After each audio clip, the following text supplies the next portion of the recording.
I'm good. Sorry I was a little late. Nope. Oh, you you're were right spot on. on. You were like 7 on the dot. My Zoom was doing some stuff and it was like updating, so. All right, well, I'll call the meeting to order at 7:01. Public hearings. Anything from the public? No, moving on. Reviewing the agenda and perpetual calendar. And Jennifer, I know I sent you this. There will obviously be some changes moving forward. For example, in April, it says elections for a school committee, but that's changed. It's going to be in June this year. We're going to vote on school choice tonight.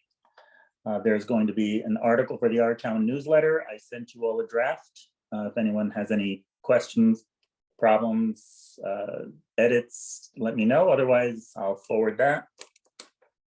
I liked it. Oh, did you? Awesome. Mhm. Yeah. So that's about it for that. And warrants. Steve, you're the warrant signer. Did you send everything over to Trevor? I did. There's 4 of them. The first one is the payroll number 320 from April 3rd, 2023 in the amount of $86,737.53. And payroll warrant number 321 from 4/17/2023. It's coming. We're not there yet, but it's coming. In the amount of $86,963.61. And then I have 2 accounts payable. Number 3020 from 4/4/23 in the amount of $28,974.20. And number 3021 from 4/18/23, that's also coming up in the amount of $32,510.82. Trevor, you have all those? I do, and I've got a couple of extra ones that Caitlin has sent as well. Okay. Do you want to read I those? can read off? those out if you want. You want to read? Yes, please. Okay. So Steve sent, hold on just a second. Sorry, we're still trying to get our timelines to match on the ones that on Steve's timeline to when he signs them and mine when I have them in my system. So while we kind of work that through, there's going to be some that I have that Steve hasn't and vice versa. Do you want me Yes. to hold on to the ones that haven't happened yet? As far as reading them? I mean, I'm sure I'll sign them right away, but do you want me to hold on like the 18th and the 23rd? Like next time I could hold on to those until we get past that date. So what I've been doing in the past is I just send Trevor the warrants that go from the last meeting to this meeting, and I cut off that date, and then any future ones I'll send to the next meeting. Do you want to stick with that timeline and we'll be on the same page? Yeah, I'll do that. Yeah, so I'll hold on to the ones that in theory haven't happened yet, but I'll sign them right away so that they can get paid. Awesome. That sounds good. Thank you. So the other ones I have they're future. They're like in May. So I don't even know if I should I read those? Like, Let's or hold we'll off. just put them in the next. Okay. Perfect. So those warrants were read off. We'll show as a record, and we'll move on. Is there any gifts? Two gifts. No gifts and no grants. My correct? favorite. Yes, I have updated allocations Excellent. from our federal grants. So for Title 2A, Fund Code 140, our original total allocation was $3,195. We got an additional $30 for a new total allocation of $3,225. Title 1, Fund Code 305, our original allocation was $20,725. We got an additional allocation of $27 for a new allocation of $20,752. IDEA, which is our special education grant, Fund Code 240. Our total allocation was $42,979. We got an additional allocation of $192 for a new total allocation of $43,171. And our early childhood special education grant, Fund Code 262. Our original allocation was $2,531. We got an additional allocation of $10. So our new total allocation is $2,541. Do we have a motion to accept the amended grants as presented? So moved. Seconded. Okay, all in favor? Hayes, aye. Rose, I. Martel, I. Okay. We need a motion to approve the minutes from March 16th, 2023. So moved. Second. Excellent. Any amendments, changes? No? All in favor? Hayes, aye. Rose, I. Martel, I. Okay. All right, unfinished business, and thank you, Chief Burgess and Debbie Lee, for your patience. We'll get right on to, I think, the first item there, which is the safety plans and related to the cameras. Who would like to talk about that? Jackie, do you want to start, or do you want me to have Debbie Lee? Yeah, I'll start. My dog is barking, so sorry. Yeah.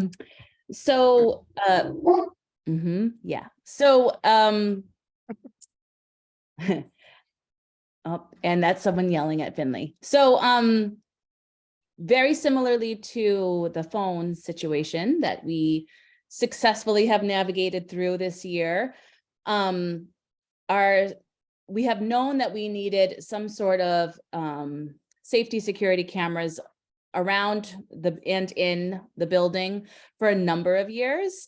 Pre-COVID, we knew it and we were gearing up to do it. And then COVID happened and then put a break in everything. And then this year, when the safety committee started getting up and going again, it was, besides the phones were working well, was the number one priority for the entire safety committee. And in particular, both chiefs of fire and police were very concerned that we did not have security cameras at all. And we're actually, I mean, Chief Kristen knew, Lenny didn't know yet because he was new, and he was like shocked that we didn't, because almost every school has some sort of safety and security measures, particularly in today's day and age.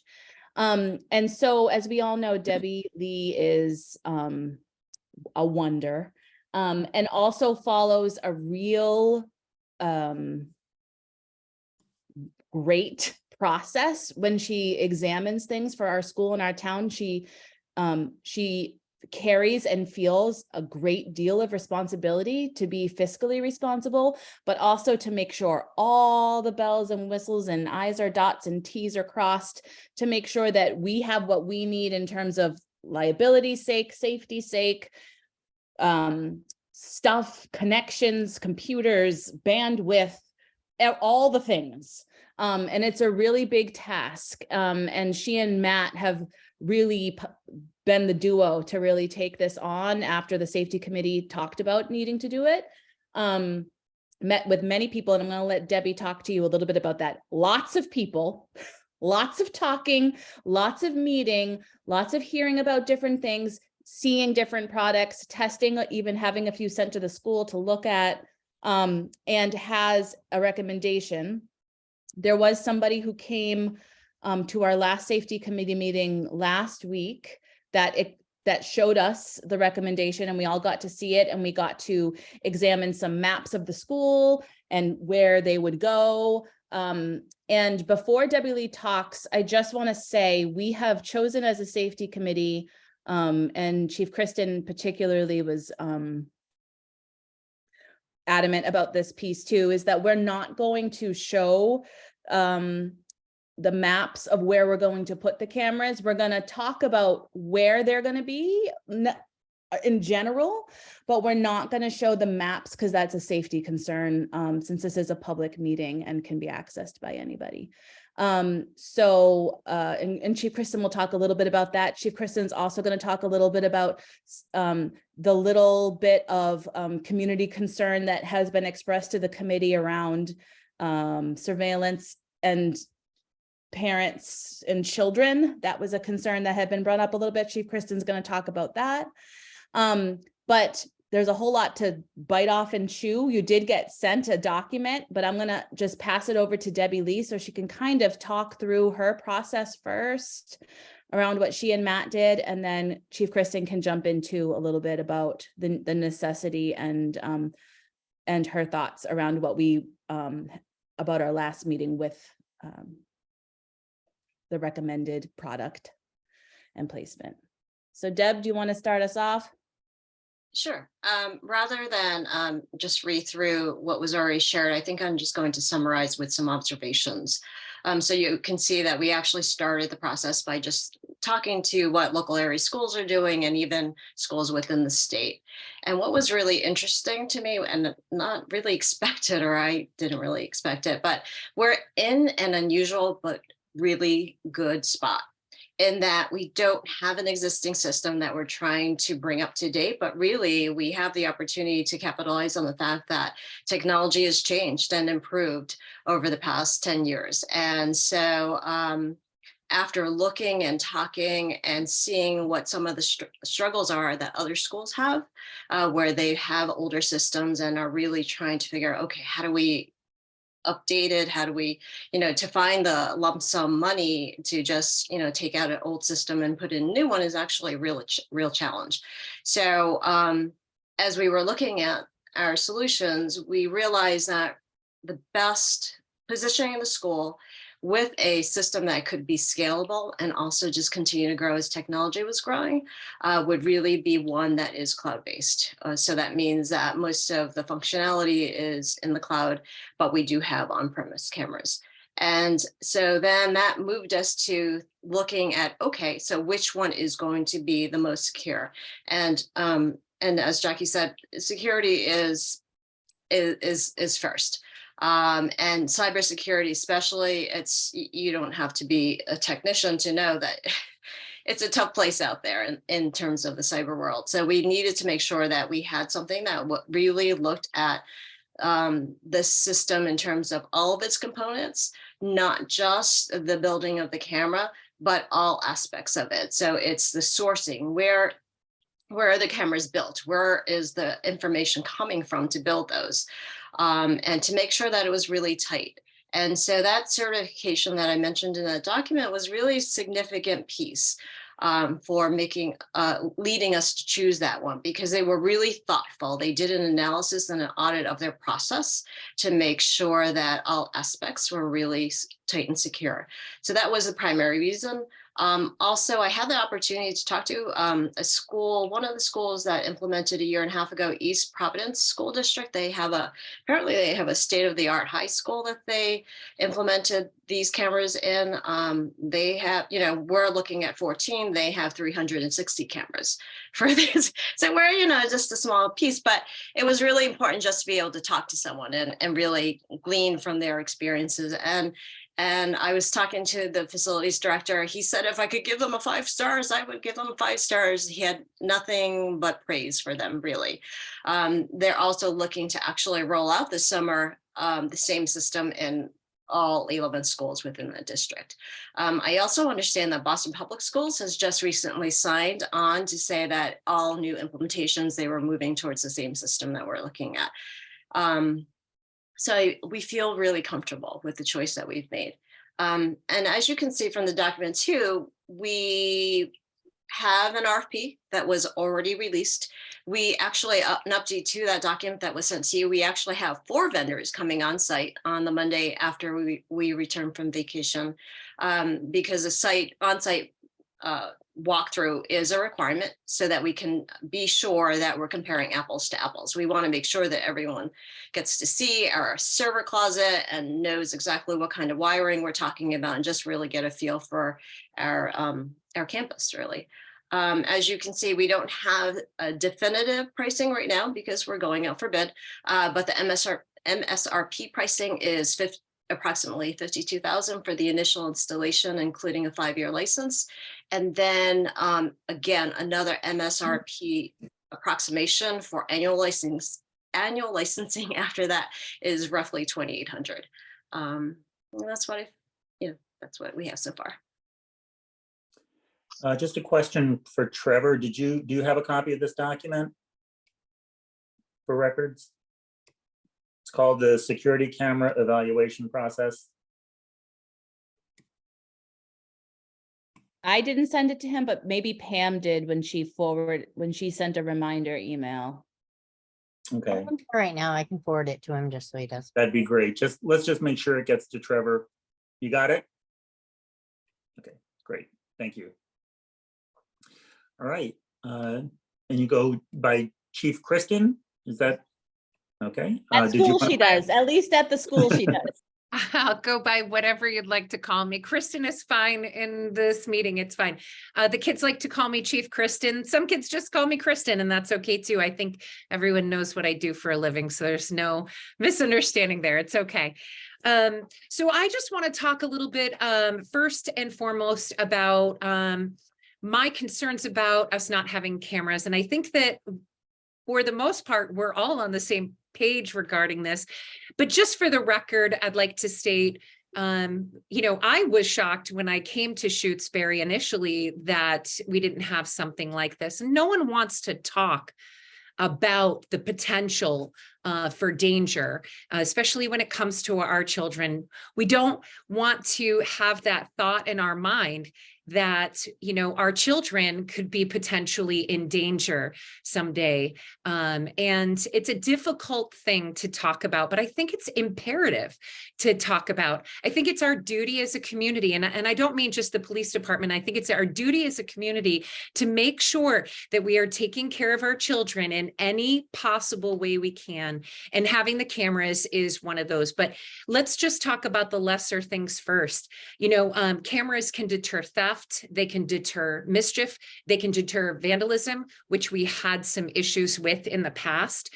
And they bring forth some evidentiary purpose for us. And I think that's important as well. And that's the lesser side of the reasons we prefer to have our schools, particularly our schools, equipped with camera systems. And they do create a safer environment all around. When these days, with the way that, we have yet to get a good stronghold, a good handle, a good pathway for mental health issues. We're trying to make our way in governmental policy about making sure that we are taking care of the system in regards to our Second Amendment. While we're doing all that, the fact of the matter is that people are penetrating our schools for whatever their purpose is, to get back at the school system for something that happened to them. And by way of doing that, they're hurting our staff and our children. We having the cameras in today's day and age is almost like everywhere you go, there's cameras. There's no expectation of privacy in basically any public setting now. There are cameras where you won't even recognize there are cameras. You can't go anywhere in the city of Springfield without being on camera through their RTAC system. And they would be able to punch in small details, white Jeep, which is, I just got white Jeep. And they'll bring up all the white Jeeps that have passed through the city in 24 hours or 48 hours or whatever their scope is. I mean, cameras are just really everywhere. They're in every restaurant, every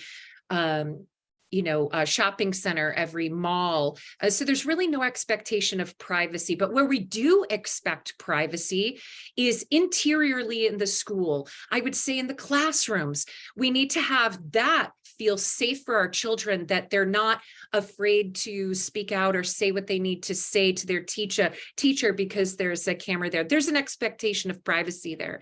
There's an expectation of privacy in closed meetings. There's an expectation of privacy in bathrooms, and that's not what we're looking to do. And we're also not looking to monitor. And we've talked in length, Jackie and I have, about we're not looking to monitor the school. We're not looking to plug into the system and just watch. Trust me, I promise I have lots of other things going on. That's not something that would happen, but the benefits of being able to do that are great. And Jackie and I have talked about the fact that, sometimes there might not be me or one of my officers available if I'm at court, if there's a meeting, if I'm called out of town. To have access to be able to see what's happening would be such a great quality in the system. So I'd like to talk just for a second about that hard conversation about somebody penetrating the school to hurt the staff or hurt the children. And in the case of something like that, we want to make sure we have got an absolute ID. We want to make sure we know in what way, in what fashion they entered the building. And then when I enter the building, and I promise you, I will not hesitate one moment to enter that building to take care of what I need to take care of and keep everyone safe. What is fantastic is the possibility that someone could say that way by looking at the app potentially that we may have and saying, I know where they're located. That's going to absolutely create a much more efficient system to be able to stop what is happening. So I'm very passionate, as you can see, about this. I'm very passionate about keeping people safe, but I'm also passionate about, parents, staff, children's rights. And I just wanted to make sure that everyone understands that this is not a monitoring system by any means whatsoever. It will be monitored in the event that we need to monitor it. I also will, and I've talked to Jackie about this, it's important to have the open communication with Jackie and the staff to say, I'd like to look at this specific date, and this is why. So I'm not just procuring information without keeping everyone in communication and in the loop about that. I understand the privacy concerns, but I hope that this alleviates the concerns for the public in that we're not looking to keep them in the classrooms. We're not looking to see who's going in and out of the bathrooms, those things. Really, truly, this is a matter of the day and age that we are in. And every school that has had, or every building, church that has had an active shooter, that has had a substantial risk of safety for the people that are in the buildings, there's one commonality that they always say: I never thought this would happen to us. And here in Shutesbury, I hear time and time again, we're such a safe community. And I take that as such a compliment, because I work very hard to make sure that I stay on top of everything that's happening in the community, to make sure that I keep everyone safe in the community. I take that as a very huge blessing for me to hear. But at the same time, every other community, and it's happened in small communities, large communities, churches, and the most recent in Tennessee was a private school. They said very specifically, never thought this would happen to us. And so we have to prepare for the event that we will continue to hope never happens to us, and be very happy once we have the camera systems up that we've never needed them. And that's what our hope is. So I don't want to keep anything on too long. I hope that if anyone has any questions, they ask me. It is very important that we keep privacy, things that need to be private and privacy in the forefront. but it is also important to simultaneously keep safety there as well. Yes, and so I just want to reiterate for the committee to know, the committee is able to come to the school and I will show you the plans of where the cameras are. You're more than welcome to see them. We're just not going to publicly show them. But like Kristen said, there will be most of the cameras are on the external part and on the entrances. And we do have a plan for cameras to be in the main hallways so that we can track traffic patterns of people that may be entering the building, but not in classrooms, not in meeting spaces, and not in the bathrooms. So And I just want to be clear on that. To reiterate what Jackie said, I know that was one of the things she had put on me to make sure we talked about today. I was very adamant that we do not make this a public document. When we are talking about a security layout and where our cameras are going to be, where they're going to be positioned, what they are going to view, what they're going to see, and how we access them. And I love Debbie for this. She is absolutely in a very strong mind of making sure that whatever system we have is so secure that the best hacker couldn't hack. So I think it's super important to make sure we don't make this a public document, that we're not talking to anyone about the layout that could potentially put this information into a public forum. And now you could come to the school and look around and see exactly where everything is for sure. But we're not trying to invite people who have ill intention. And I think that's the important part. And I believe that because this is a security issue, we can keep this private information and how we have the school secure. So I would say that that sort of goes along with most, or if not all, of the security plans that the school has. We're not informed when there's going to be any kind of drill. I mean, all of that is really held within the confines of the school and very few people. So I think that sounds more than reasonable. So why don't we open it up for questions, and let's begin with Debbie Lee. If anyone has any questions specifically about the system.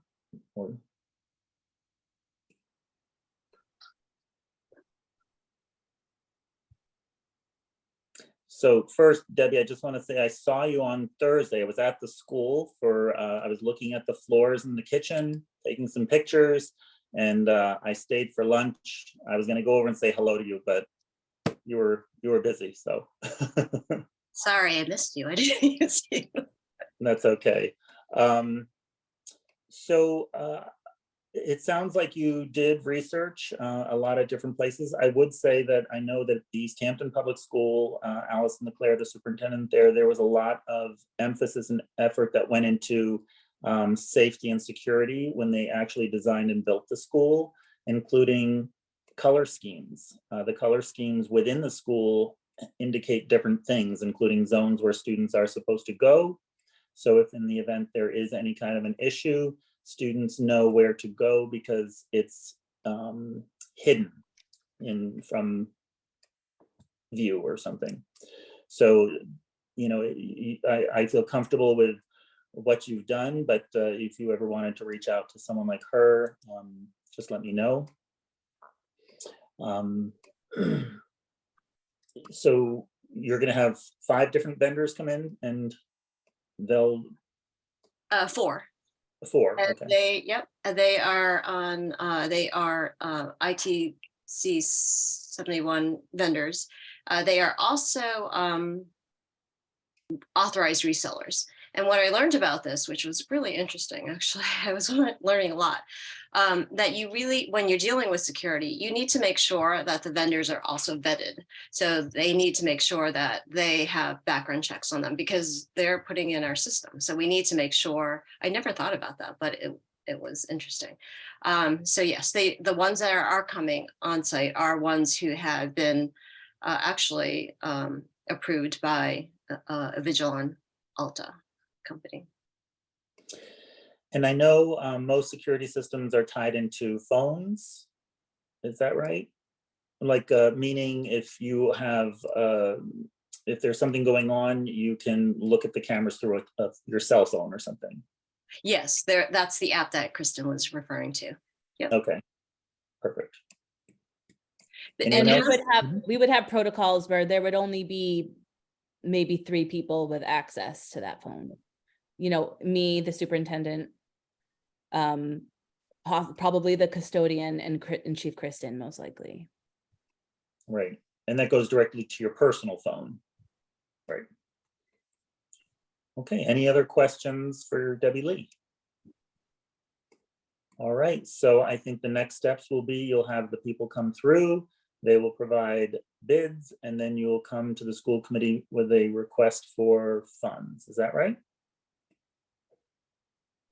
Well, we weren't really sure about that next process because we didn't know if we would be asking for a ballpark vote from you tonight. I'm just going to speak really openly here because I don't really know how to politically go around it in a different way. I was speaking with Caitlin and the superintendent, and you know, I don't want to speak for them, they can speak for themselves, but we can't think of another way to get this except to use school choice right now, because going through the town takes a really long time.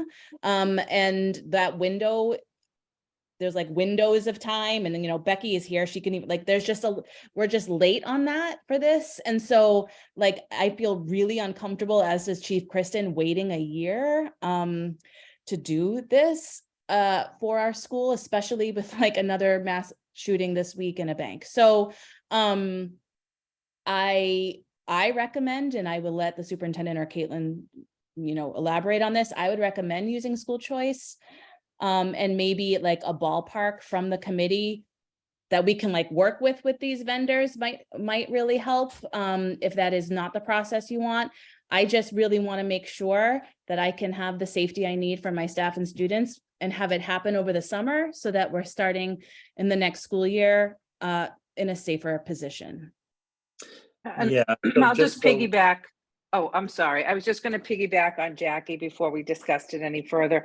I mean, I think we try, and we'll talk a little bit later about not always coming to the town and using our school choice when we can. I also think we try to be really mindful about what we use our school choice for, so we don't get caught in that now it's supporting our operating costs. And this would be a one-time purchase. And to me, that sort of fits in with our philosophy of school choice usage. So we had planned on bringing that to the committee this evening. So thank you for letting me speak. And the town would also have to know that in our budget next year, we will have an additional $3,000 asking for the yearly subscription for this system. The town will have to support us in that, but this would be the initial piece from us. Right, so the 3,000 would be put into the budget for next year. So yes, we certainly could vote on anything you want tonight with school choice funds. I think what I was thinking, based upon what the plan was, that if you had a firmer estimate that we could vote on it by the next meeting, we can do it either way.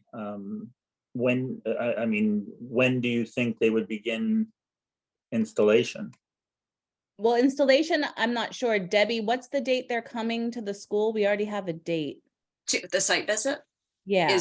is the Monday right at 24th. It's the Monday right after break.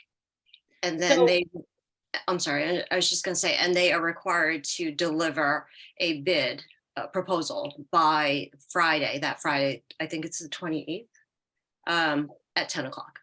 So we should have all, if they're interested, we need to have them on premise by Friday. So the other hiccup in this issue is that I think we don't have a meeting in May on the books. And so that makes it tricky to wait until June to be able to like solidify something with a. So I'm wondering if we could do a ballpark vote tonight and then firm it up in June. Absolutely. If you need more money in June, we can have another vote then for whatever the additional amount of money is. So, Chief Kristen. I just absolutely wanted to back Jackie in the getting everyone to understand that we're so far behind in the safety and security aspect of this. And what's happening across the nation is that when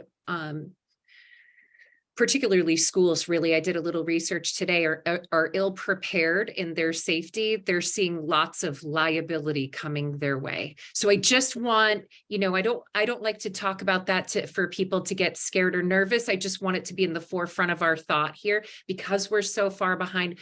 If forbid anything should happen, we are now going to be in a position where they will ask us, why weren't you prepared? So I think I would be comfortable, Debbie, please chime in if you think differently. But if we just did like a $60,000 like threshold for now to work around, and it's probably going to come in under that. But if we had that, then that would feel like we are secure enough to be able to go ahead with the bid that works the best. But that's what I would suggest. Yeah, and I think that obviously, as you know, you have support from the committee. We'll have a vote this evening. It's fine with that. I would say that, I always like on the agenda to note if there's going to be a vote. I did get an email from a school committee member that couldn't attend tonight. She specifically asked, would there be a vote tonight? And I did say, possibly. Because it always comes down to the committee. If there is a motion and a second, then there's always a vote. So That ballpark was in the school choice document that you also sent, Jackie, so. Yes, it was. Yep. I believe that was 52,000, right? So you want to make it 6. Yeah, well, I'd rather have a little bit of buffer and just in case, so that Debbie and I feel confident to just be able to be like, yes, we know we have that. That's right, that's why it's a ballpark, Ted Lasso. And does that figure include, that's everything? That's the equipment, the installation? It's the Training. whole thing? Yep. Okay. Yes. Becky, you're muted. Is the $3,000 currently in your budget request, or does that need to be amended? It is not currently in the request. My feeling, and Caitlin can say what she thinks, I feel like we could even we have to use school choice for next year. I don't know if we need to amend our entire budget to put the $3,000 in there, and that would just be something that we would have to work in the following school year Okay. budget process. Thank you. And I don't have to change my figures. Great. Good question. So do we have a motion to approve $60,000 coming out of school choice funds to support security cameras and other items Incidental costs. to cover incidental costs for the Shutesbury Elementary School? So moved. Seconded.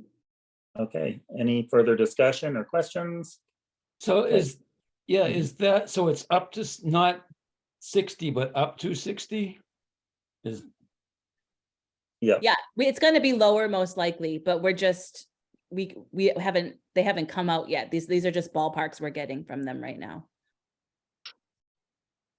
right. So we don't have a firm estimate, but we're gonna. The estimate is 52 coming Right. from the company that we're working with. Yeah. Right, so any other questions or discussion? All in favor, Hayes, aye. Rose, I. Martel, I. Sullivan, I. Excellent. So again, Debbie Lee, thank you very much for all of the input, research. I know the way you present everything makes it really easy for us to understand, and it's great.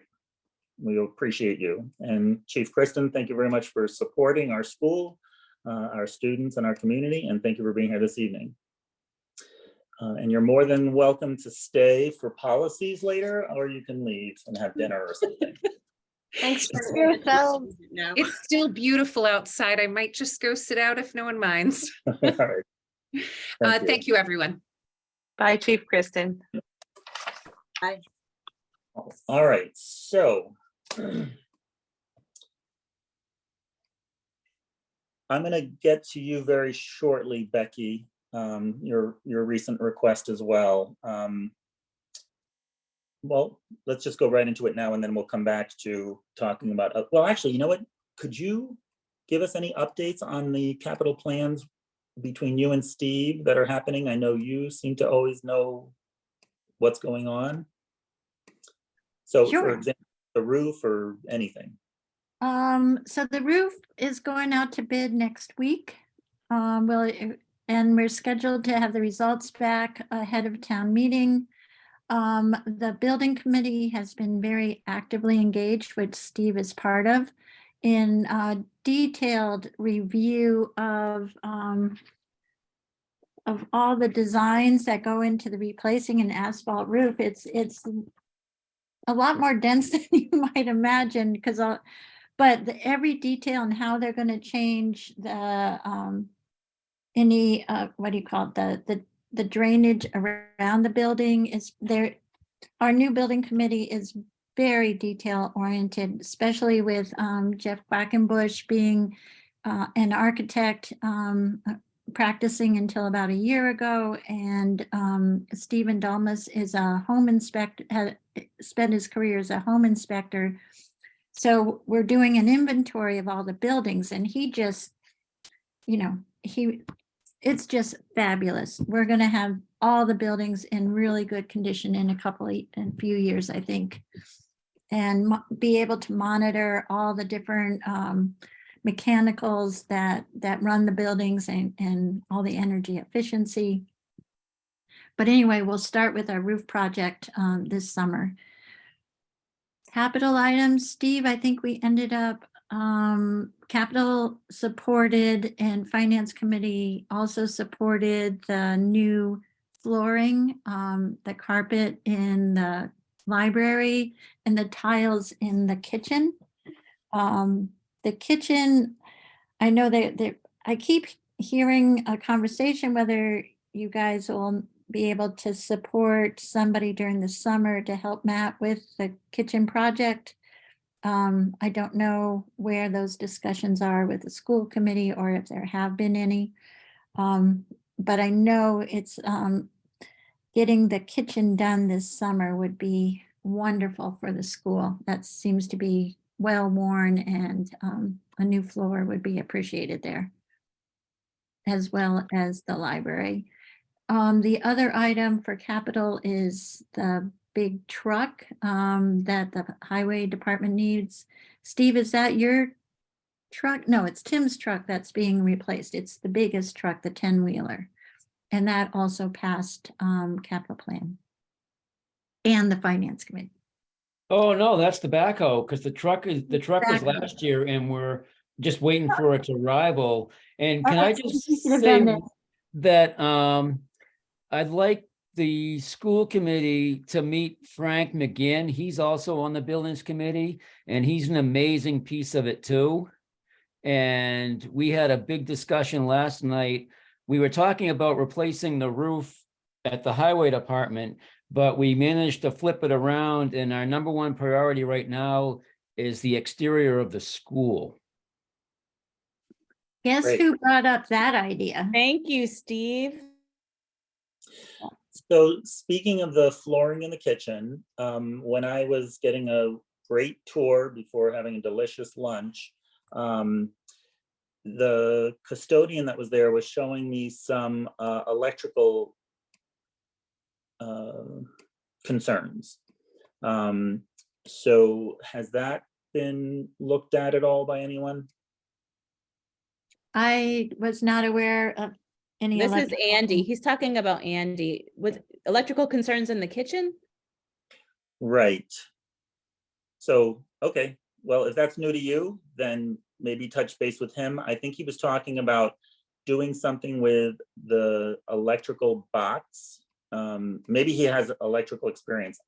I don't, so I don't know what I'm talking about.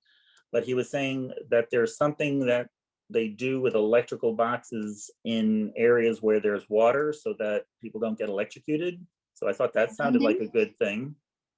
Is Um, it not grounded? Again, I don't know, could be, so I'm just throwing it out there. We should probably have someone just take a peek.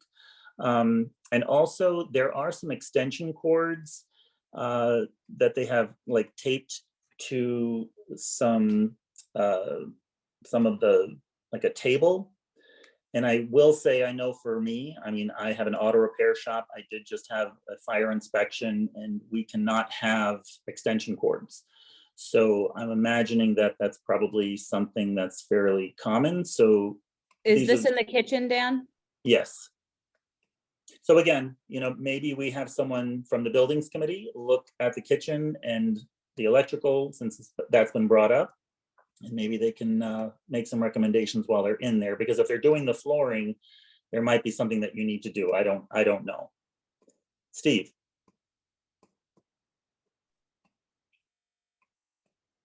Yeah, the electrical wiring in the kitchen is antiquated, and it's somehow tied into the box that's in the the storage closet in the gym.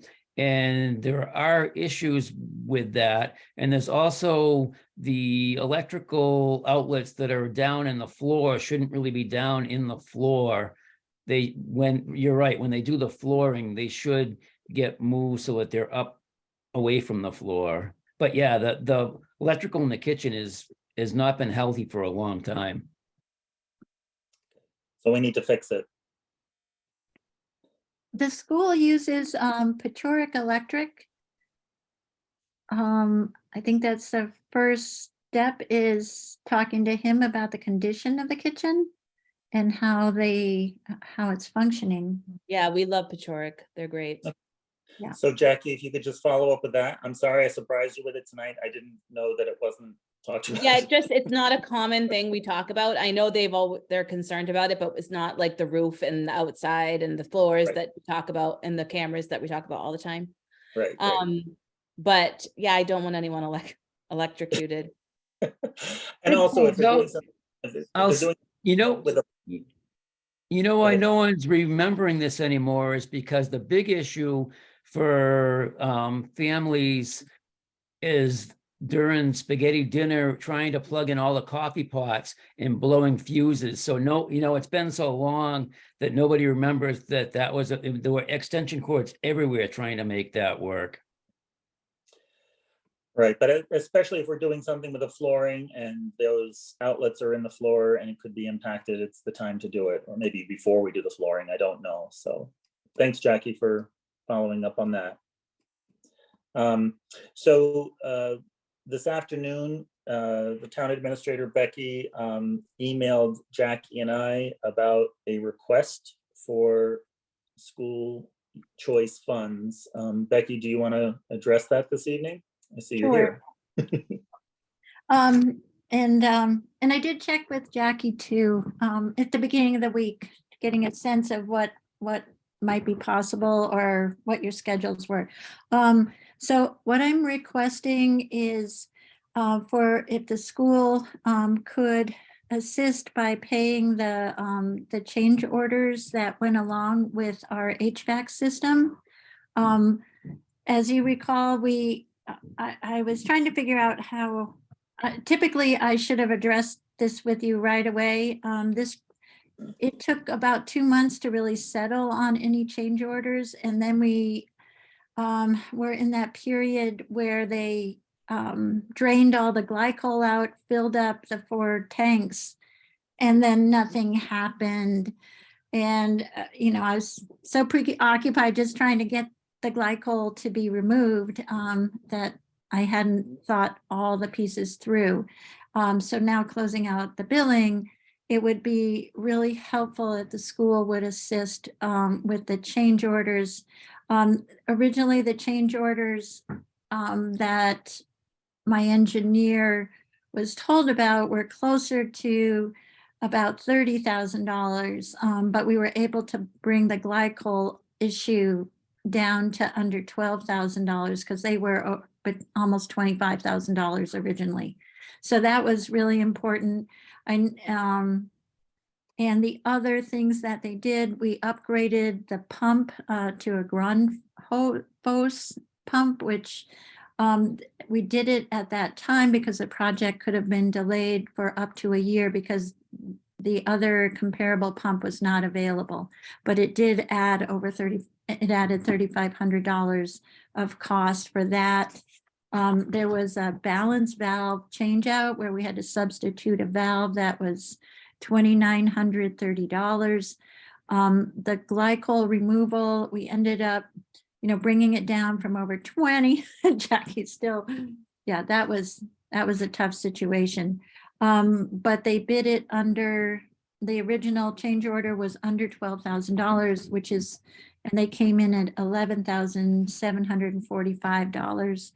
And then the bag filter change, it's also part of the whole system where the glycol or water, I think it's now water that we have in the system and not glycol.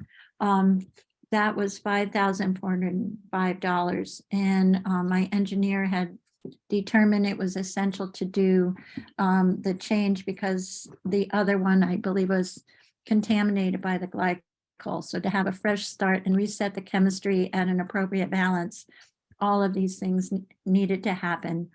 The glycol removal and the bag filter change. And that altogether is a total of $23,620. Originally, I just wanted the committee to know, originally I was contemplating talking with Caitlin around using rural aid to support this, but we've already used rural aid, as you could see in that document that we sent you earlier today. We've already used that to support it instead of going to the town this year. And we don't have any more money because we also, I think, put 60,000 of it into next year's budget to support the budget. Susie? So the only choice you would have as a committee is school choice, because our general budget also won't support it. Susie? Do you have a current balance for school choice and then deduct the 60,000, what it'll bring it to? I don't have a current school choice balance. The last one was like, the last one I got from Becky from the town, she sends out those expense sheets. I think it was like 276. I should be able to find it right here. The new ones just came out. Oh, perfect. I have all the pages. I know that we have been looking at school choice as a source for several things recently, and I just do want to be cautious and really leaning more heavily into school choice until we really take a chance to look at what the impact is this year and next year and where we're moving. And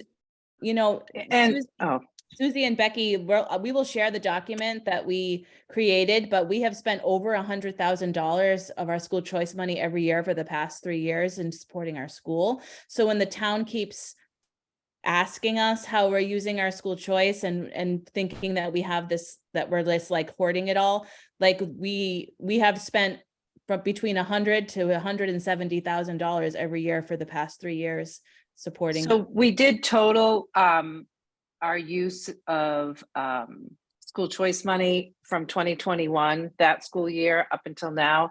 And so the 21-22 school year, we contributed with school choice $140,923. The 22-23 school year, it was $164,018. And we're projecting next year to spend $153,807.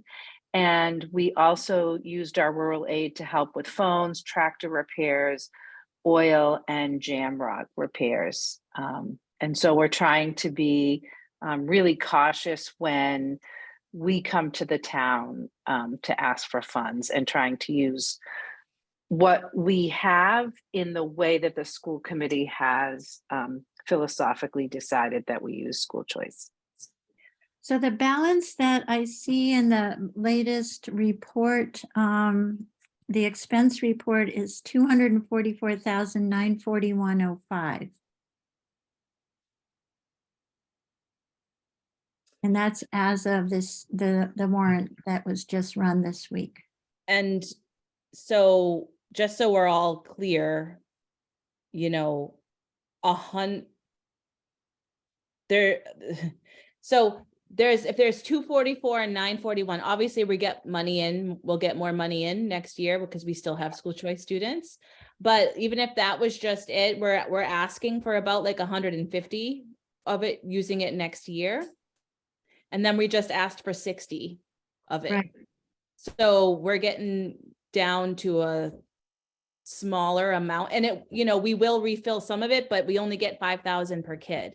So if we have 20, let's just say we have 20 school choice kids, you know, it's only going to be 100,000. Yeah. I will say also our reimbursements for school choice have gone down in the July, August, September, October, November. It was $11,047 a month, but recently it's been $6,894 a month. So we do have to look at our numbers for revenue coming in and carefully. So interestingly, I think when Bob Groves talked about school choice funds, honestly, he's made a very valid point, and it shows up here. A lot of these items, you know, I'm looking, for example, a speech language pathologist. It was in the 21-22 budget, 22-23, 23-24. Anything like that, we need to move to our budget. And what that, yes, and what that is, though, I just want to tell you is we thought it was going to just be, she's usually a 0.8, and we needed her extra time as a 1.0 because of pandemic pieces, and that need has just continued. So that's why that's there. Same thing with the math coach. It's going to be reduced a little bit to maybe just a 0.7 or a 0.6, but very similarly, we're still not in a place yet where we can go back to what it was. Right. So I'm not going to be here for the next budget, but what I'm going to suggest in the 24-25 budget, that you try to put into that budget any item that you think we need to pay for out of the budget. I would rather see items go into the budget so that we know that those are things that are requirements or needed or essential, and then figure out how we can help the town using whatever school choice funds that we have. But I think to have money in the school choice fund that we're using to fund things that are essential, I don't think that's a good thing to do moving forward. Susie? I think it's also important to remember the frame of the pandemic. And this is not just Shutesbury, and that effect will be a while. We know that kids coming in out of homes that did not have any socialization. So I don't believe that it's outside the realm of saying this is still a result of the pandemic, and will be, but that doesn't mean it's something that has to be incorporated in the budget. That's your decision.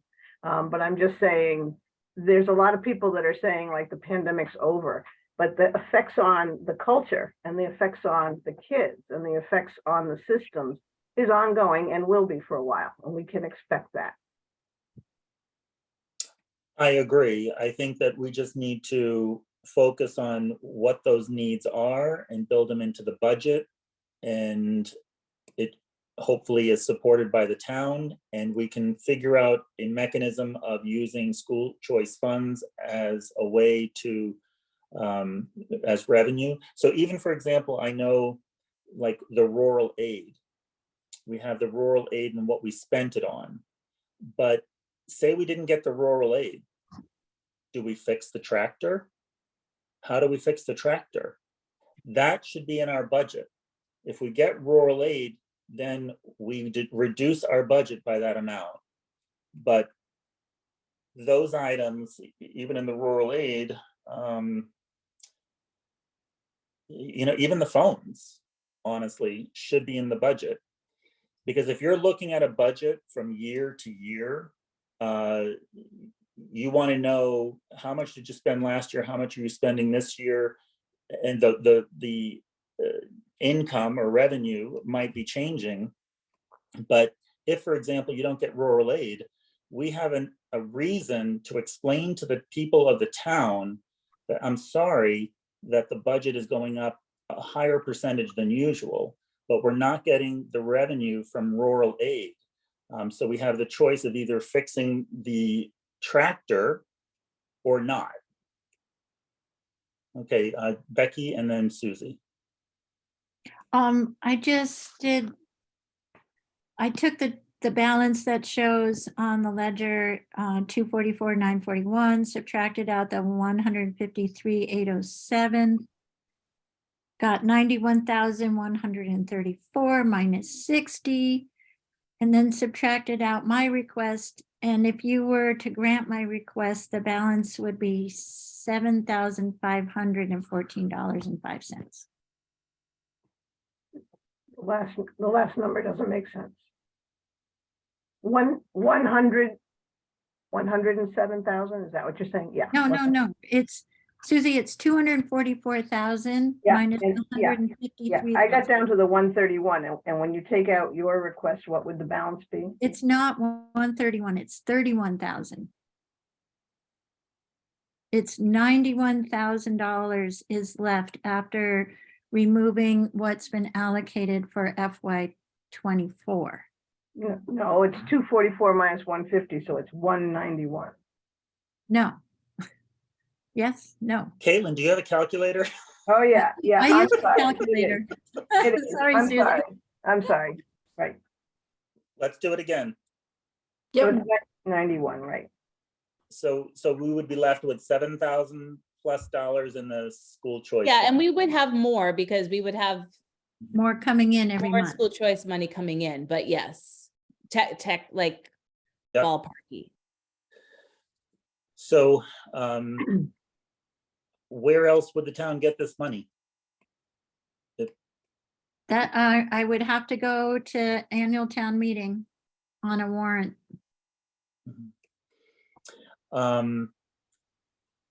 So, I mean, I'm okay with paying this one-time expense, but I think this is why items need to be put into the budget. So it's not like a piggy bank. It should be the school choice funds. If we want the school choice funds to fund things like the artist in residence program, to And the fund nature's field classroom. trips and nature's classroom, we need to be able to say, this is what we want school choice to be or use. This is the amount of money we need each year to fund these things. And say that's 100,000, say it's 150,000, I don't know. That's the amount of money. If we get $200,000 of school choice funds, then 50,000 goes towards the budget. Well, this That's isn't just- in the budget, Dan. And Right. I mean, my But it's- request isn't in the budget. It's Right. capital. And so it might be important to start considering an idea around a capital line in the budget, not the operating budget. So things, I mean, that's part of the rationale of school choice. It's for things that are one-off or a program that will continue, but the school choice money will be used for it. But issues around capital, I don't know. I think in the past, the school committees basically just dealt with it in the lines because they don't have to stay.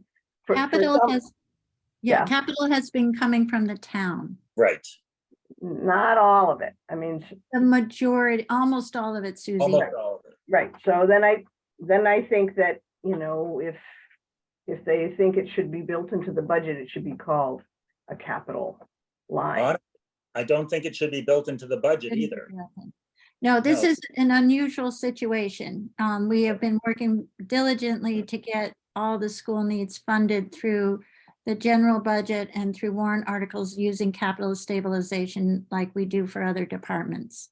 Right, and the reason why I don't think it should be built into the budget is because if we needed to figure out a contingency of what we spend in capital for capital projects and put it into the budget and say that's $100,000, what happens next year? If we don't spend the money, what happens? Are they going to give it to us again? It becomes complicated. Most districts, they spend the money and they ask for it again the following year. What we have done is we've kept our budget tight, and the town takes that on. So if it's an expense that's not in our budget, they pay for it, because otherwise you're in that vicious cycle of spending a lot of money. So I like the plan that we've had and that we've followed. Yeah. And what I'm saying is things that we need should be in the budget, and anything we want extracurricular should be in the school choice budgeted in that fund. And we can use money from school choice to help the budget to alleviate taxpayers, but it should be in the form of a revenue line. And the same thing with rural aid, it should be in a revenue line. Maintenance to the tractor should be budgeted. If we have to replace the tractor, that's to me a different story. That's where we have to go to the town and it becomes a town meeting article. All right, and now Becky and Susie, you both have your hands up still. Oh, don't mean to. Okay. So I'm Susie? just thinking that tonight's example of the security cameras fits the model of using school choice, partly because it allows nimbleness that is not available in the town. And so there are times when the capital expenses aren't going to be met in the school budget, and the process to get them out of a warrant article from the town is arduous.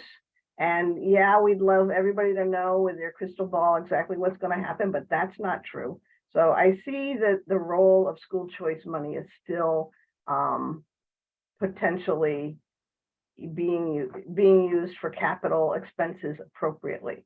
You know, this tonight, the meeting can say, yes, we'll do it, or no, we won't. And if we don't, then the town will have to, the town's next step is to put a warrant article up on ATM, and that's when that problem would get addressed, but nothing Right. sooner and nothing, and it's a different process. So I would say, in this particular case, I'm willing to use school choice funds because I'll say it's sort of an emergency. But honestly, I disagree with you.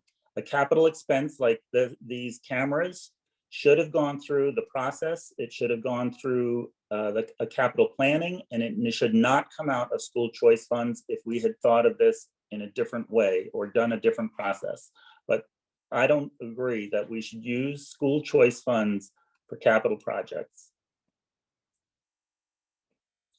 But I do feel like, I just want to say for a couple of things, I feel like we're at a head in terms of like the building is old and things are going, and it's just like they're all coming at once and we're all trying to figure out how to do it responsibly. Like that's one thing that's happening. 2, the pandemic happened and we're making up time for what happened with the pandemic.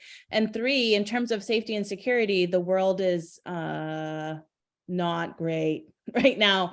And so like we have this urgency, we have this feeling of urgency, like we have to do something. And so I think there's like these 3 converging factors that are really making it like a sticky time.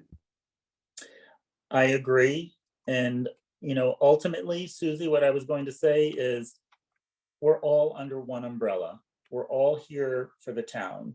So money goes in different places for different reasons. And honestly, obviously, we want to fund things like the school cameras. So where the money really comes from, I don't think is as important as, well, it is important because it's all about planning.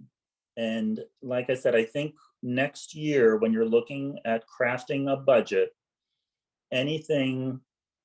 everything should be really in that budget, unless it is a really one-time thing that you want to use school choice funds. But I think they should be totally separate. And obviously, school choice funds would be used to help the budget. So if one half doesn't or the other, I'm just looking at it in order to protect the school and its needs, and to do it the most efficient way for the taxpayers in town. And that's with the process that we followed with capital projects. Okay, so do we have a motion to approve use of school choice funds in the amount of $23,620 for, The change orders for the HVAC system. change orders for the HVAC system. Before we do that, can I just ask for clarification? Are we comfortable Well, with you know that what? school choice? Let's do the motion in a second and we'll continue the conversation in the discussion. Unless you don't, we don't want to do the motion, that's fine.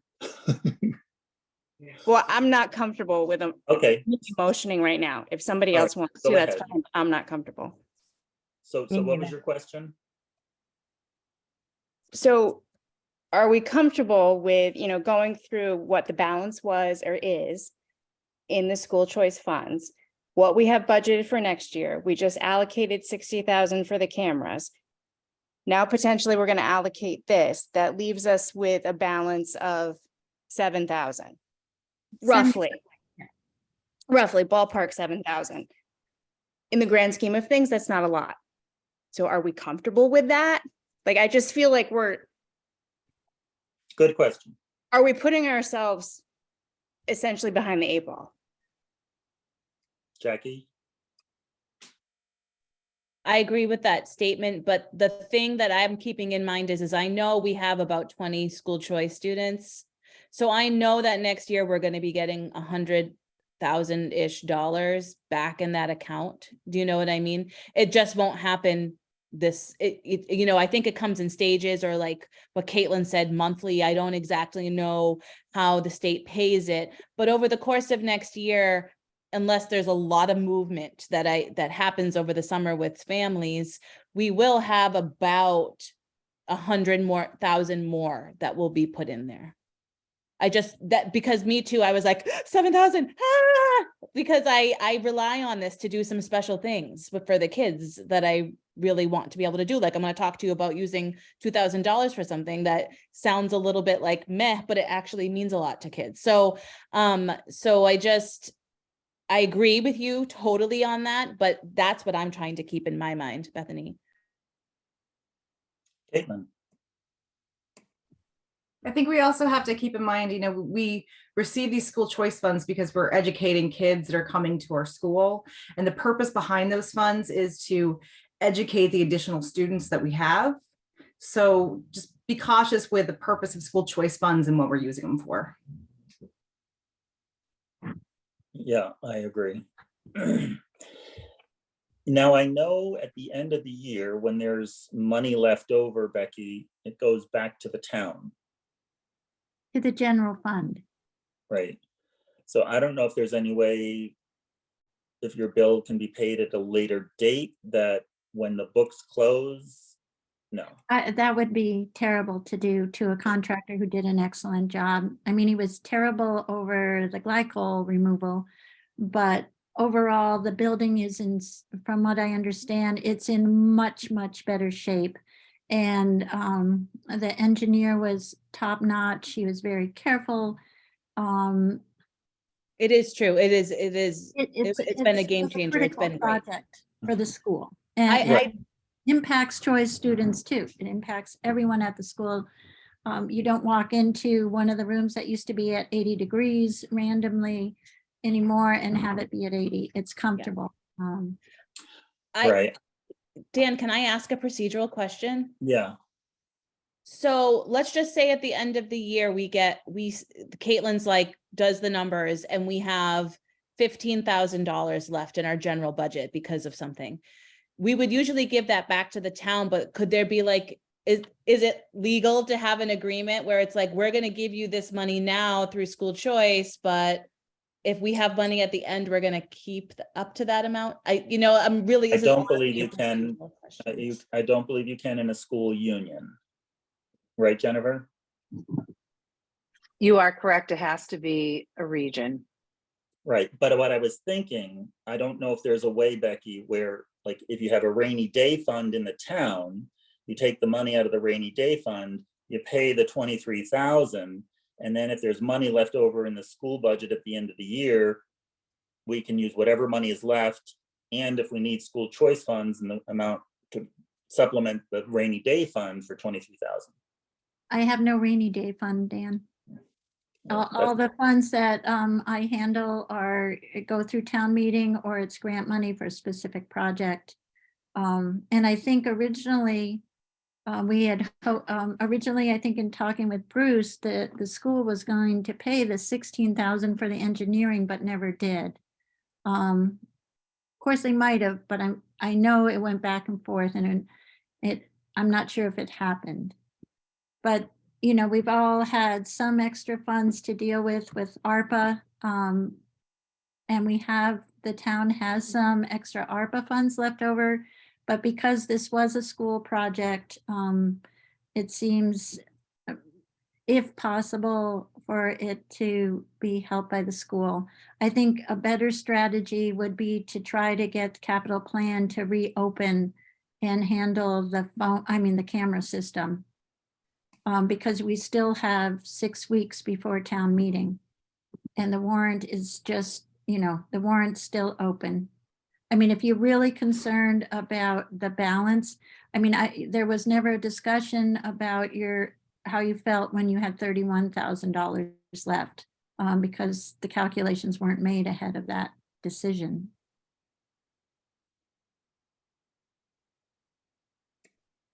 Okay, committee. How do you want to move? Becky, can you explain what the process would be and whose job it would be to try to get the cameras through the town processes before town meeting? I could ask capital planning and finance committee to consider this additional item and see if they would schedule another meeting for the cameras. Okay, that would be great if that could happen. Just so you know. But then it would be part of town meeting warrants. It wouldn't be any sooner than town meeting. Correct, but It could happen over the summer. June 3rd is town meeting. If it's a free cash allocation, the funds are available immediately. That's good to know. I think it's worth considering, honestly. And Debbie has all the stuff all of the process and the stuff that the committee is more than can see, and they can even come to the site visits if they want. Yeah, and are you close to, I mean, the dollar amount, you would want 60,000 still for the dollar amount, the ballpark figure, and then if you had a tighter number, you could always amend it downward on the floor of town meeting. I think, yeah, well, I mean, I'm a principal, okay? I'm not a contractor. So, I mean, I'm putting out I think we 60,000. should ask for the 60,000 and amend it down if necessary, because we'll have more definitive information by then. Right. Right. So because I think I guess my own feeling is we also are part of the town and want to work with the town. So if we ask capital planning to move through, in the event it gets rejected by townspeople or whatever, we have money to use. Yes. In the meantime, we could help the town out by allotting $23,620. Yes. Does that sound like a plan? Okay, so do we have a motion to approve school choice funds in the amount of $23,620 to go to pay for glycol changes as presented by Town Administrator Becky Torres? So moved. Second. Okay, all in favor? Hayes, aye. Rose, I. Marshall, aye. Sullivan, aye. Okay, so now before we leave, Becky, how do you recommend we get our request over to capital planning? I'm gonna email AJ, the two chairs of Finance Committee and Capital Planning right now, and request that they schedule an additional capital planning meeting to consider putting the cameras for the elementary school, which is a very critical issue, onto the town meeting warrant. And Debbie, and I'm sure Chief Kristen and I would all attend if that was wanted. That would be great. I think, I don't know if we could do it in a joint meeting, but that might even be possible. And Jackie, could you send them the security camera evaluation process document and then just change, I guess, that bottom line to the 60,000? And then we can also add something that we could amend once we have the estimates, which are forthcoming. Great, yes. And we'll send that to And Becky. I can, like, again, I will not in a public meeting show the floor plan, Becky, or like the type Oh, of no, no. whatever, You but they should. can certainly, anyone can come to the school and we would show it to them then. Okay. But I just won't do it in a public meeting. Okay, so you'll take care of getting that to Becky. Thank you. And Susie, do you still have your hand up, or? No, I'm just wondering if that means you're going to change your vote for the $60,000 transfer out of school choice, or I you're don't just gonna have them parallel. I don't think we need to, it's parallel. Yeah, because We'll in we'll case leave you it, get backup. right, we'll leave it there because we do find this a critical issue, so. Agreed? Jennifer, Jackie, right? Okay, perfect. All right, well, Becky, thank you for coming this evening, appreciate it, and Thank you for having me and thank you for supporting the request. well, thank you for supporting our school. We appreciate it, all of the work that everybody does. And I think, again, we all try to work together to solve Absolutely. all these problems. So great. Thank you. Thank you, everybody. All right. I think we are on. No, Jackie, you don't have another question, right? Okay, hands up. New business, school choice vote.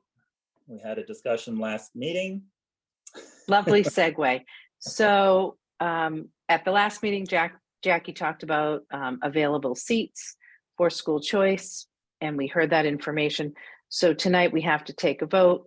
Will Shutesbury remain a school of choice? Because every year we have to let the department know whether we are or not. And I just got my reminder email today about that. So we have the a motion motion? would, Do we have a motion to be a school of choice? So moved. Seconded.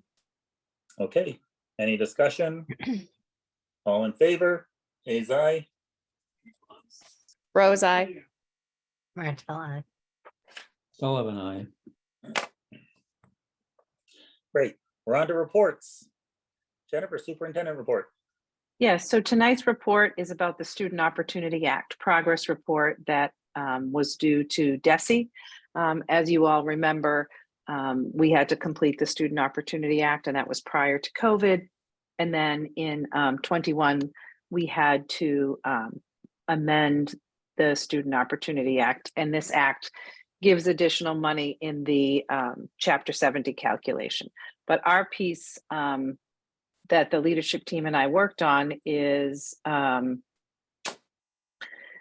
focusing in on our 4 commitments that we made, because what we're seeing and the Commonwealth is seeing is that there were inequitable gaps in experiences and outcomes across racial and ethnic groups, economically disadvantaged communities, students with disabilities, and English learners. And so the commitments we made for Shutesbury and the rest of the Union 28 schools were focusing on student subgroups. And so we're focusing in on students with high needs and students with disabilities, and to assist on increasing accessibility to Tier 1 or the instruction that occurs in the general education classroom. We have been providing our educators with professional development, and we are focusing our goals for educators and administrators on these efforts.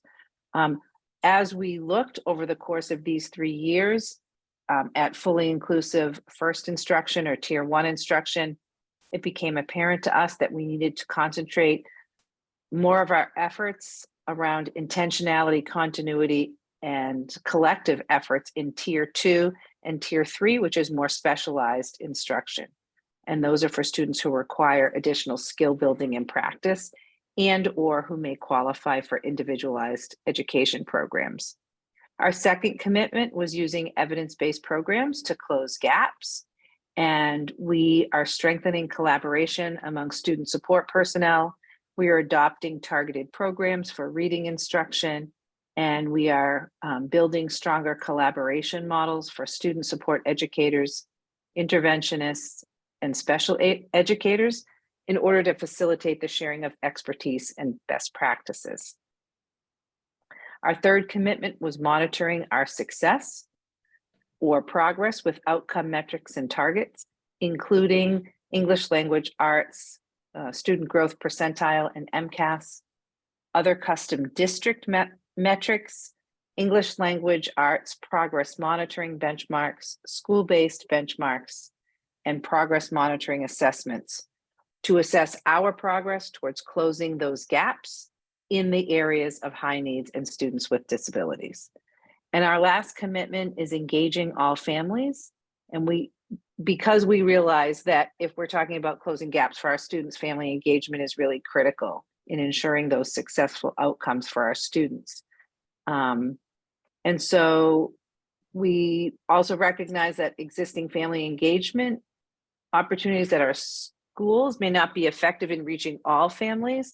And so in addition to things like our potluck dinners, quarterly PTO meetings, we're very committed to building a membership of the Union 28 Special Education Advisory Council, or CPAC.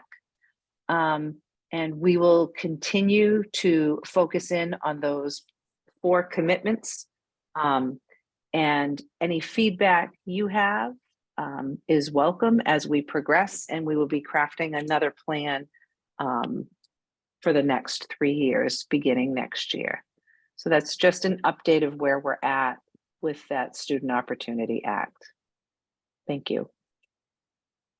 So I have a question. So first of all, I do appreciate that report, and a lot of that I think it was covered in the newsletter that you sent out. Is that right? Yes, it is. I love that newsletter. It really provides a lot of information. Thank you so much for doing that. Thank you. So the gaps that we're talking about, Jackie, is that where with MCAS we scored the highest in the growth in those gaps? Right. Yes. And MCAS is one of the largest measurement that they examine when they look at this. There are other things too, but MCAS is really huge. Yeah, great. And thank you for doing that. And I think Jackie is a prime example in Shutesbury Elementary of focusing in on specific programs and interventions to close those gaps. And we see that happening at Shutesbury. So I'm really proud of the progress there. Especially because it's working. Any questions for Jennifer? All right, Caitlin, Finance and Operations.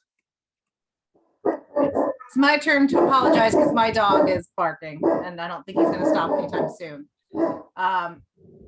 So Shutesbury is locked in a rate of $2.72 per gallon for just.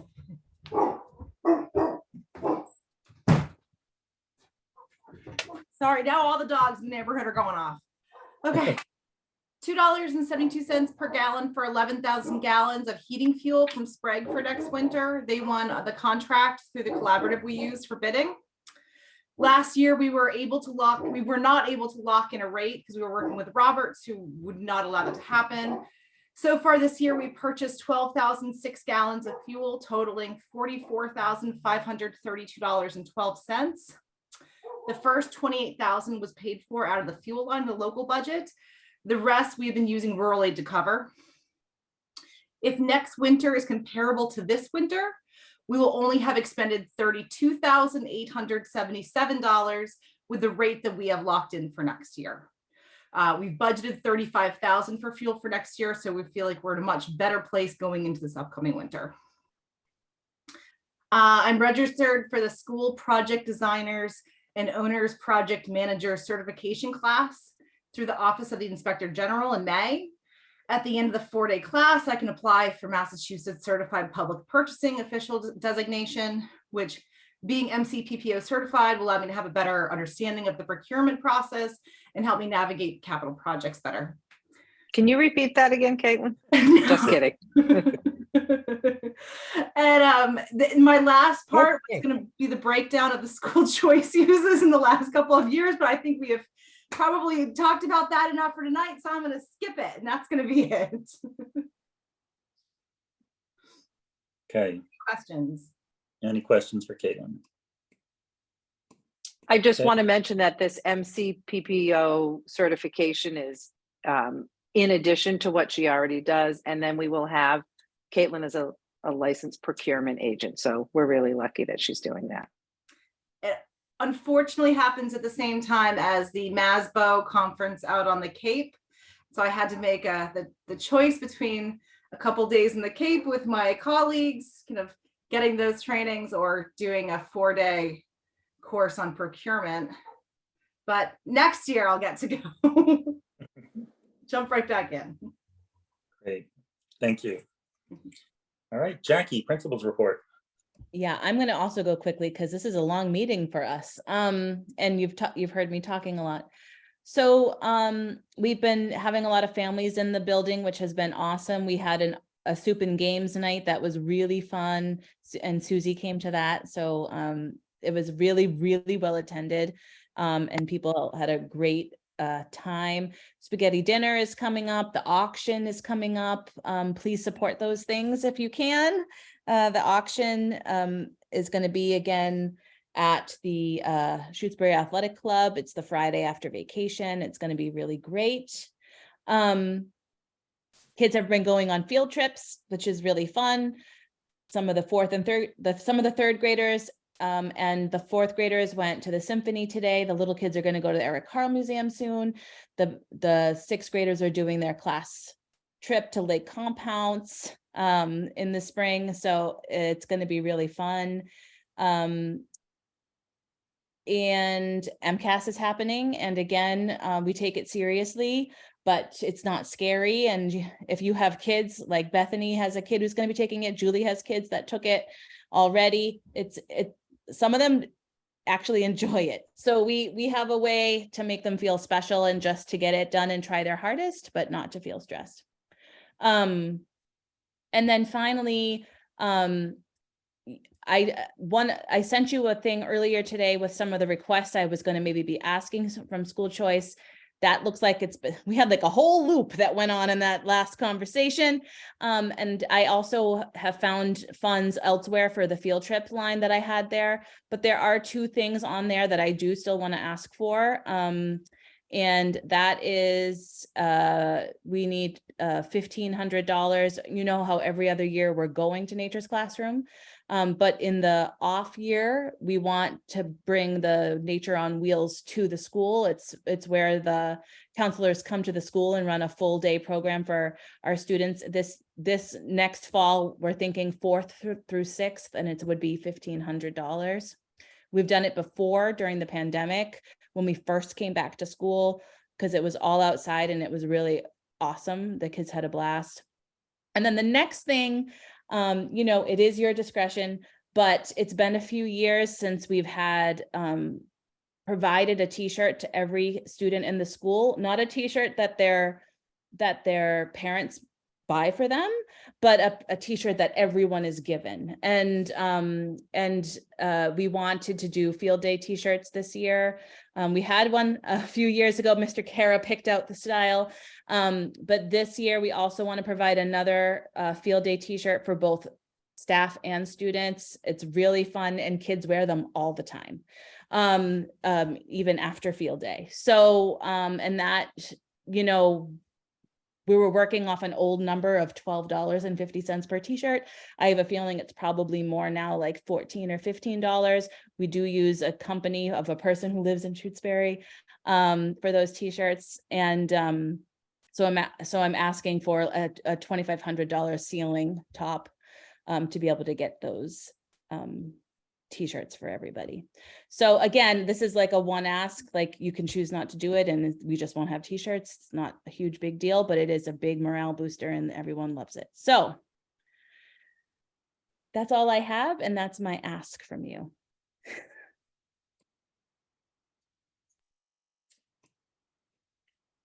Okay, so are you looking for a vote? You're muted, lady. I'm looking for the okay to be able to get the t-shirts. So officially, yes, a vote. Yeah. Yeah. So is that in the school choice funds list that you sent us, or no? Yeah, Yes, it is. it's listed there. For as t-shirts? Yep. Field day shirts for school. And as I will benefit twice, I feel great about moving that we support the use of school choice for the field trips. The Nature on Wheels, the field day shirts. Okay, do we have a second? Second.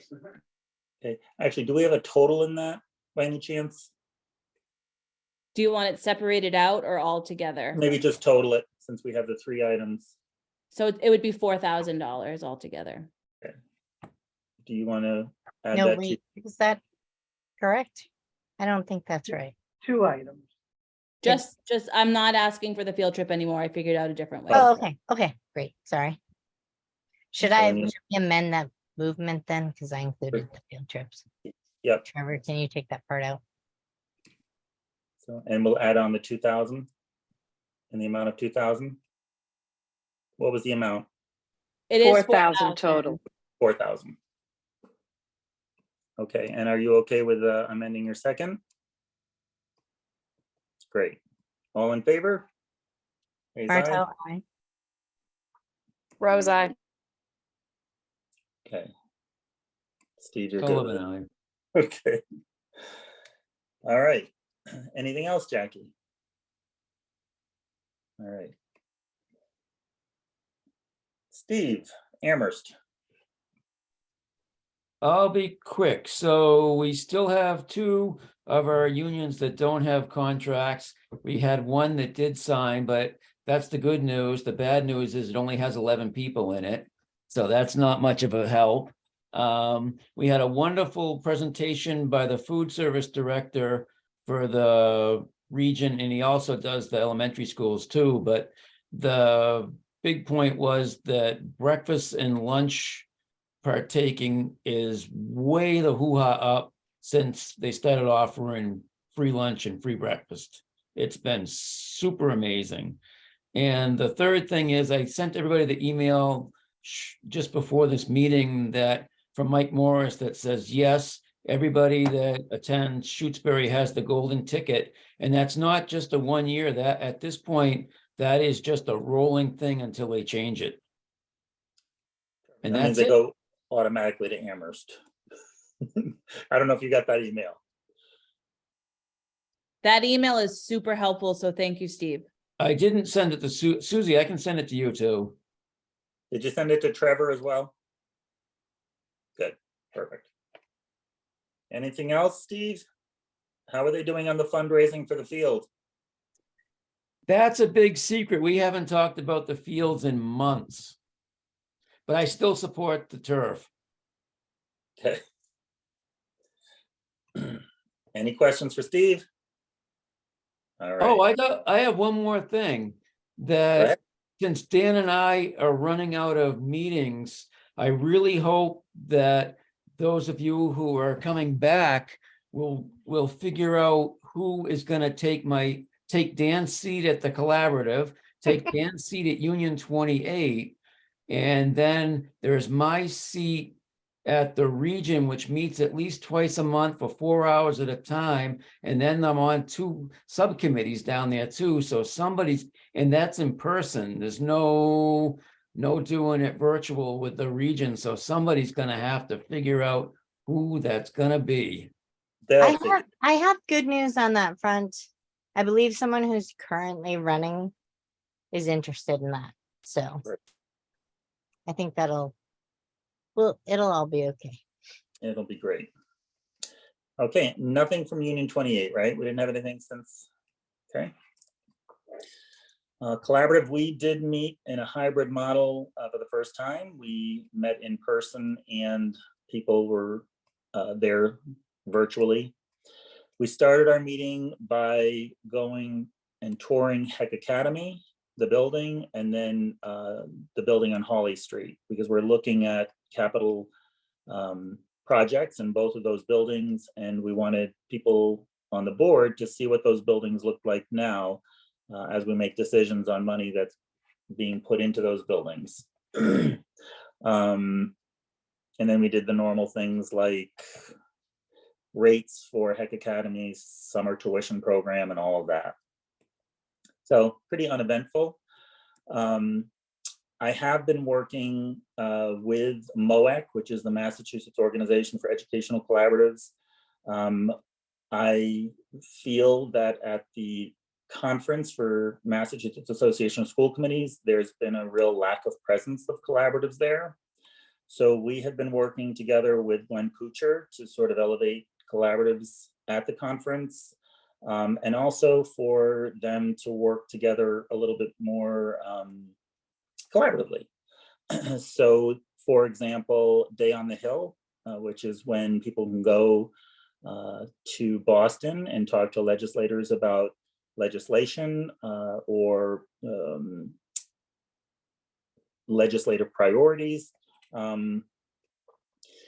It's an opportunity for us to bring those things to our legislators. So the MOEC is working with collaboratives to get information about what collaboratives also need. So it's really nice to see this vision sort of take hold and now grow and move forward. And I really enjoy seeing them working together to do more incredible things. So one of the things, for example, we are looking for at collaboratives is funding through the MSBA program as well. So within, for example, Heck Academy, they don't get any money for any kind of repairs or anything to their school. So really it puts a lot of students at a disadvantage when they don't have opportunities that other schools do. So that's just one example of one of the legislative priorities that we have with collaboratives. Also some legislative stuff that kind of prevents collaboratives from getting certain funds, like they didn't get the ARPA funds, although they did get the PPP, so that was helpful. So anyhow, it's pretty interesting. I'll also be going to a art show in Boston. That is where students in the judicial system through DYS showcase their art. And it's always a remarkable event. They do live performances and obviously sculptures and paintings. It's pretty amazing. And I think, as you all know, as educators, you know, students feeling like they're belonging and proud of what they're doing and being able to work with art is great, which if you saw the article that I drafted, you know, walking through the school, you see a lot of that at Shutesbury Elementary, and we're very fortunate to have all of that there. So thank you. And that's it. So we're going to go through the policies. Trevor, do you want to stick by? We'll try to go through them real quick if you want. So why don't we make it easy on you, and maybe Bethany, you can do the motions, and Steve, you want to do the seconds? And then we'll vote. All right.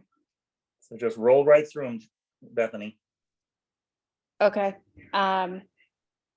These are the Motion policies. to- Second reading, first vote. Those, we'll do those first. Okay. Motion to approve a second reading, first vote on JIC student discipline. I second that. Okay, any changes? All in favor? Hayes, aye. Rose, Martel, aye. aye. Sullivan, I. Motion to approve AC non-discrimination, including harassment and retaliation. I second that emotion. Any edits or changes? All in favor? Hayes, aye. Martel, aye. Rose, aye. Sullivan, I. Motion to approve GBA equal employment opportunity. I'll second that. Any further discussion or comments, edits? Okay, all in favor? Hayes, aye. Martel, aye. Rose, aye. Sullivan, I. Motion to approve GCF professional staff hiring. I'll second that. Any edits? All in favor? Hayes, aye. Martel, aye. Rose, aye. Sullivan, I. Motion to approve JB equal education opportunities. I'll second that. Okay, any further discussion or edits? All in favor? Hayes, aye. Martel, aye. Rose, aye. Sullivan, I. Motion to approve JFBB school choice. I'll second that. Any edits, changes? All in favor? Hayes, aye. Martel, aye. Rose, aye. Okay, and then the Sullivan, final, I. I'm sorry, the final policies, the final votes on the policies. Motion to approve final vote on DGA authorized signatures. I'll second that. Any edits or changes? Hayes, aye. All in favor? Rose, aye. Martel, aye. Sullivan, I. Motion to approve DH bonded employees and officers. I'll second that. Any edits or changes? All in favor? Hayes, aye. Martel, aye. Rose, aye. Sullivan, I. Motion to approve DI fiscal accounting and reporting. I'll second that. Any edits or changes? All in favor? Hayes, aye. Martel, aye. Rose, aye. Sullivan, I. Motion to approve DIE audits. I'll second that. Any edits or changes? All in favor? Hayes, aye. Martel, aye. Rose, aye. Sullivan, I. Motion to approve DJ purchasing. I'll second that. Any edits or changes? No? All in favor? Hayes, aye. Martel, aye. Rose, aye.